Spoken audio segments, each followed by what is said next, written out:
প্রিয় দর্শকবৃন্দ, আসসালামু আলাইকুম। Welcome back to my channel.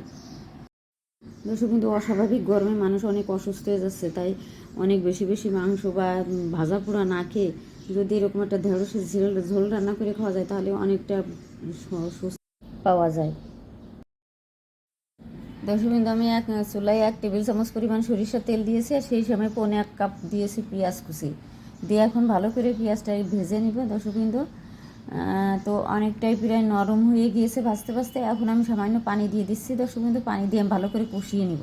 দর্শকবৃন্দ, এখন আমি ড্রাই ইনগ্রিডিয়েন্টগুলো দিয়ে দিব।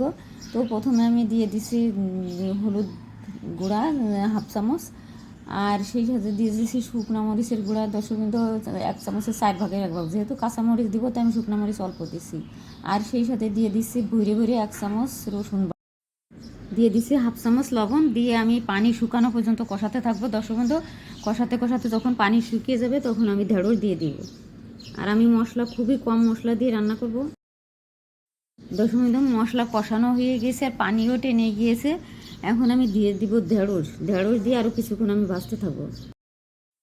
দর্শকবৃন্দ, আমি একেবারেই কষি ঢেঁড়সটা নিয়েছি, যেটা হচ্ছে যে এই যে আমি আপনাদেরকে দেখিয়ে দিচ্ছি যে এটা একেবারেই কষি। এগুলো আমি আস্তে আস্তে খালি মাঝখান থেকে ফেড়ে নিয়েছি, আর যেটা একটু বেশি বড় যেগুলি সেইগুলি এই যে এইরকম 2 ভাগ করে নিয়েছি, 2 ভাগ করে মাঝখান থেকে ফেড়ে নিয়েছি। ঢেঁড়সগুলি আমি একটু বড় বড়ই কেটেছি। দর্শকবৃন্দ, তো এখন এগুলি আমি দিয়ে ভালো করে কষিয়ে নিব। ঢেঁড়স ভালো করে কষিয়ে নিলে যে বিজলে যেটা থাকে ওইটা থাকবে না। দর্শকবৃন্দ, আমি কিছু সময় ধরে ভালো করে কষিয়ে নিয়েছি। সম্পূর্ণ আপনাদেরকে দেখানো সম্ভব হয় না, তাহলে ভিডিও অনেক বড় হয়ে যাবে। তো আমি এখন একটু পানি দিয়ে দিচ্ছি, পানি দিয়ে আমি আর একটু কষিয়ে নিচ্ছি।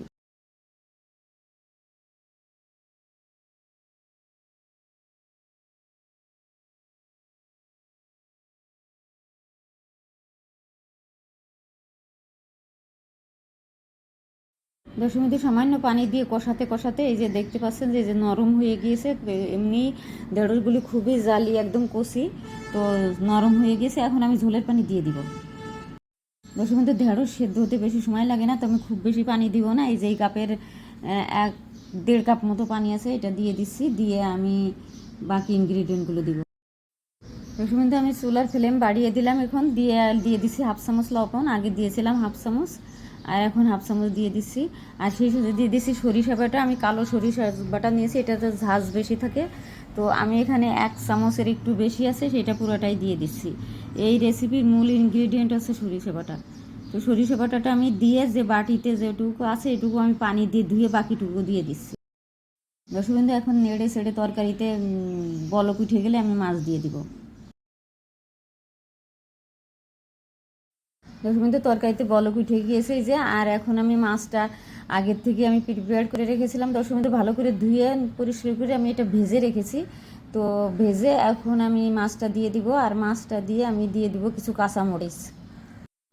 দর্শকবৃন্দ, এই মাছ দিয়ে রান্না করতে হবে এমন কোনো কথা নাই, যে কোনো মাছ আপনারা দিতে পারেন। রুই মাছ, কই মাছ, যে কোনো বড় মাছ দিয়ে আপনারা রান্না করতে পারবেন।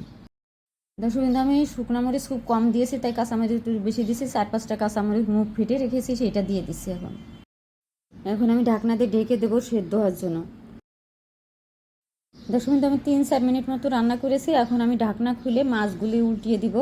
মাছগুলি উল্টিয়ে দিয়ে আমি জিরা ভেজে গুঁড়া করে রেখেছি, সেখান থেকে 1 চামচ পরিমাণে জিরার গুঁড়া দিয়ে দেবো।